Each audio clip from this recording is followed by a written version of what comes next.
Hoy estamos en una nueva cápsula informativa, en este caso con Rosario Dorador. Buenos días, Rosario. Buenos días. Rosario, tú trabajas con nosotros como psicóloga para las familias de Ibiza. Ujú. Eh, Hoy me gustaría hablar contigo sobre los problemas que se pueden presentar en la adolescencia en una persona que tenga, en este caso, fibrosis quística. Entiendo que sería aplicable a otras patologías así serias, como la fibrosis quística, pero en nuestro caso hablaremos de lo que te has podido encontrar a lo largo de tu carrera en este tipo de situaciones. Cuéntanos un poco, a ver, ¿qué es, vamos a enfocar de forma positiva, cómo podemos, digamos, pasar una situación en la que las hormonas empiezan a florecer y se junta adolescencia con las obligaciones que implica una enfermedad grave como es la fibrosis quística? Mm, Bueno, la adolescencia es un momento difícil para los chicos y las chicas, porque es un momento en el que, de alguna manera, todo lo que ellos han aprendido hasta el momento, a nivel de recursos emocionales, a nivel como de referentes afectivos, ahí hay como una crisis, ¿no? Es como que todo lo que ellos sabían de antes o lo que ellos usaban anteriormente no sirve. ¿Vale? Entonces, claro, antes el padre o la madre era aquel apoyo, ¿no? Aquel que, pues, papá o mamá o me pasa esto y ahora de repente eso no sirve, ¿no? Entonces, sale un momento en el que ellos quieren como buscar su manera, como cómo poder hacer ellos frente a las cosas. Y evidentemente tener una enfermedad como la fibrosis quística, con lo que eso implica, pues a veces genera momentos de tensión, ¿no? Pues a veces los chicos, pues eso, no quieren tomar las medicaciones, no quieren hacer lo que les dicen, ¿no? Y eso puede ser un núcleo claro, en este caso muy grave, De porque, conflicto familiar, ¿no? De la claro, impotencia del padre, la madre, de ver que tienen que hacer algo del tratamiento y esa rebelión, no, dice que no y ya está, ¿no? claro. ¿Cómo se lidia? ¿Cómo se lidia con eso? Pues bueno, yo siempre digo, en la adolescencia hay muchos conflictos con la familia por eso, porque padre y madre dejan de ser los referentes afectivos, ¿no? Los referentes afectivos pues empiezan a ser gente de su entorno social, ¿vale? A veces puede haber algún adulto por ahí de referencia que esté bien vinculado, algún tío, alguna tía de estos enrollados que hay, y ahí eso ayuda. Y bueno, y si no, pues a veces tiene que ser un profesional externo, pues un psicólogo, a veces un maestro, un orientador que te ayuda, ¿no? Y yo digo, en la adolescencia hay que saber qué batallas hay que pelear y qué batallas no hay que pelear, ¿vale? Entonces, en la adolescencia hay que tener mucha flexibilidad en algunas cosas, mucha, ¿vale?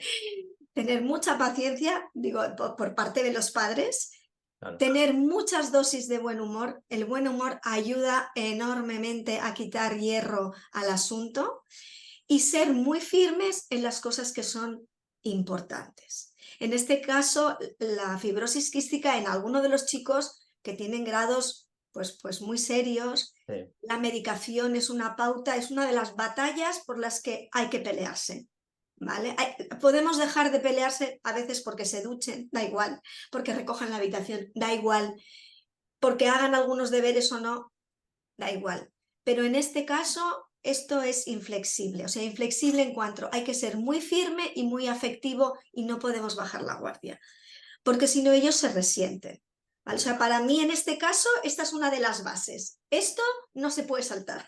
Entiendo que el diálogo entre padres y madres y el que está en la periodo de adolescencia tiene que ser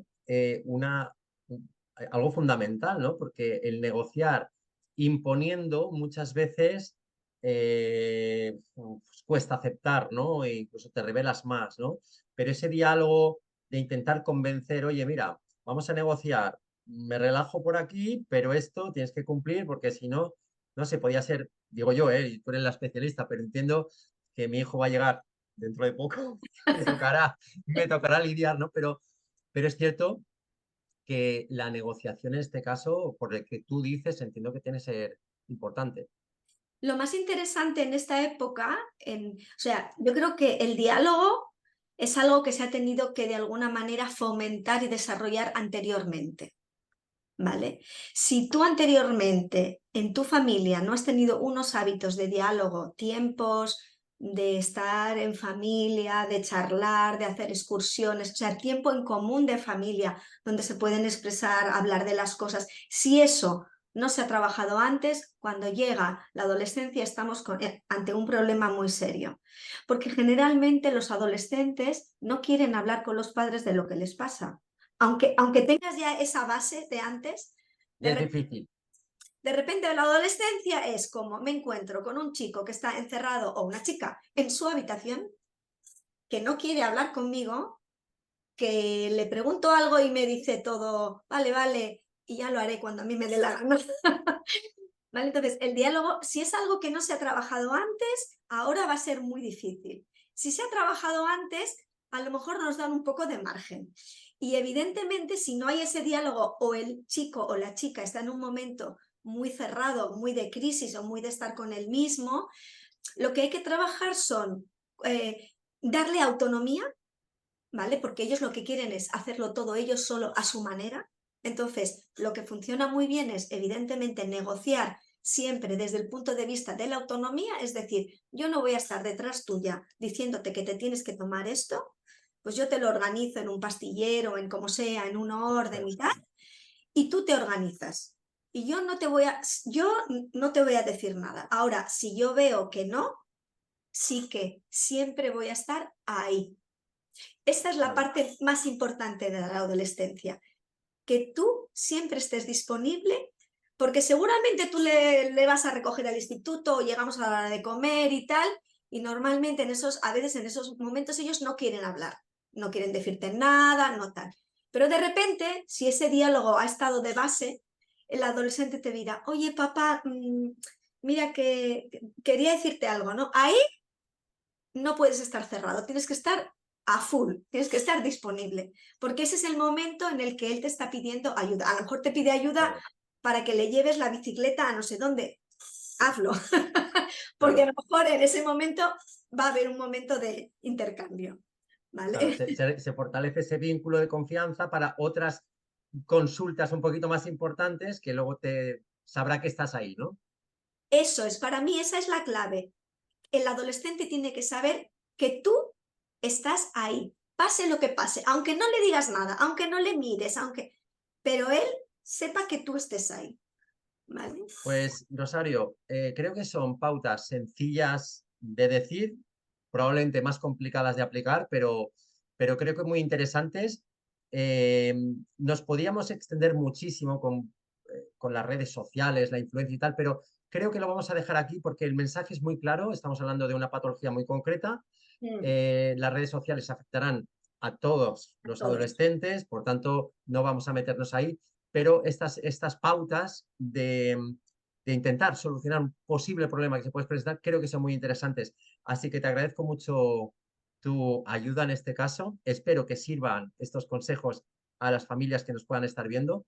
Y nada, muchas gracias por atendernos, Rosario. Gracias, gracias por estar aquí y permitirme llegar a todas esas personas esas familias que lo necesitan. Gracias.